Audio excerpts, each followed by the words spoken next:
Analysis of Frantz Fanon's The Wretched of the Earth, 1961. The Wretched of the Earth, Les Damnés de la Terre, is Frantz Fanon's final and most influential work, completed shortly before his death from leukemia at age 36. Written during the Algerian War of Independence, 1954 to 1962, while Fanon served as a psychiatrist and revolutionary activist with the Front de Libération Nationale, FLN, the book is both a diagnosis of colonialism's destructive effects and a manifesto for decolonization. It remains a foundational text in post-colonialist studies, critical theory, and revolutionary thought.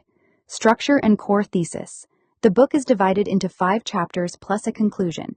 Its central thesis is that colonialism is inherently violent, a Manichaean system that divides the world into settler, civilized, human, and native, savage, subhuman compartments.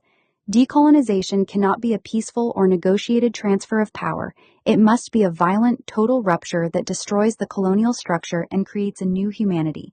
Key arguments and themes. 1. Colonialism as violence. Fanon opens with a stark portrayal of colonialism. It is not merely economic or political exploitation, but a totalizing system of violence that dehumanizes the colonized at physical, psychological, and cultural levels. The settler's presence is secured by the bayonet and the rifle. Colonialism turns its attention to the colonist's army and maintains itself through pure force. This violence is both material, poverty, segregation, torture, and psychological, inferiority complex, alienation. 2. The necessity and cathartic role of revolutionary violence. This is the book's most famous and controversial element. Fanon argues that the colonized must respond with counter-violence. Violence is restorative. It liberates the individual from feelings of inferiority and fear. At the level of individuals, violence is a cleansing force. It frees the native from his inferiority complex and from his despair and inaction. Violence is unifying and creative. It forges national consciousness and produces new men and women. Sartre's preface amplifies this, describing violence as man recreating himself, though Fanon himself is more measured and pragmatic. Violence is strategically necessary. Only through total confrontation can the colonial system be dismantled. Non-violent or reformist paths are illusions that preserve the settler's privileges. 3. The pitfalls of national consciousness. In the chapter, The Pitfalls of National Consciousness, Fanon delivers a prescient critique of post-independence Africa. He warns that the national bourgeoisie often replaces the colonial elite without transforming structures, leading to neo-colonialism, corruption, and authoritarianism. He criticizes the urban intellectuals and national parties for abandoning the rural masses and failing to create genuine economic and social liberation. 4. The role of different social classes, peasantry and lumpen proletariat. Fanon places revolutionary hope primarily in the rural peasantry and the urban lumpen proletariat, dispossessed masses, rather than the urban working class, which he sees as relatively privileged and compromised.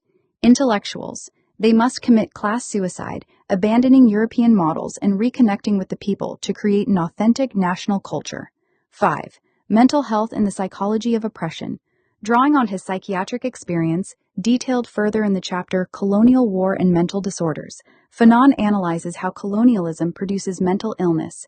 He documents cases of trauma among both torturers and victims during the Algerian War, arguing that decolonization requires not only political independence, but psychological liberation. Vision for a new humanism. In the conclusion, Fanon rejects Europe as a model. Europe is literally the creation of the Third World. He calls for a new humanism that transcends both colonial racism and narrow nationalism, urging the Third World to create other values and try to create a new man. The goal is not to imitate Europe, but to help humanity advance beyond its current impasse. Strengths. Diagnostic power. Fanon offers penetrating insights into the psychology of both colonizer and colonized, and the mechanisms of colonial domination. Historical foresight. His warnings about the national bourgeoisie and neocolonialism proved remarkably accurate in many post-independence African states. Embodied analysis. The book integrates lived experience, clinical observation, and political theory with exceptional force. Criticisms and limitations.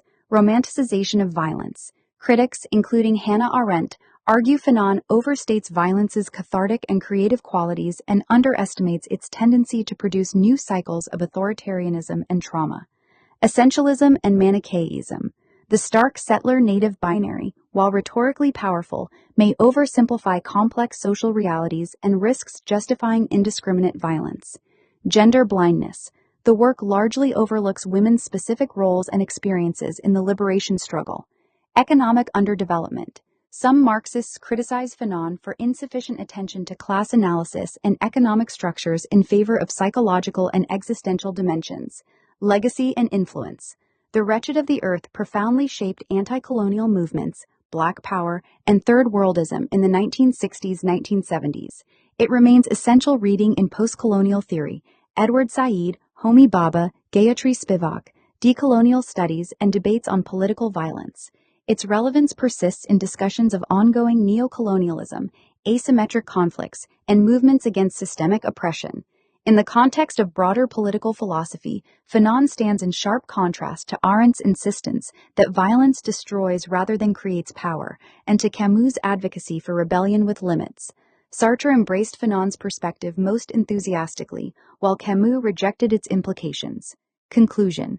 The Wretched of the Earth is a passionate, urgent, and flawed masterpiece. It is less a detached academic treatise than a weaponized text written in the heat of struggle.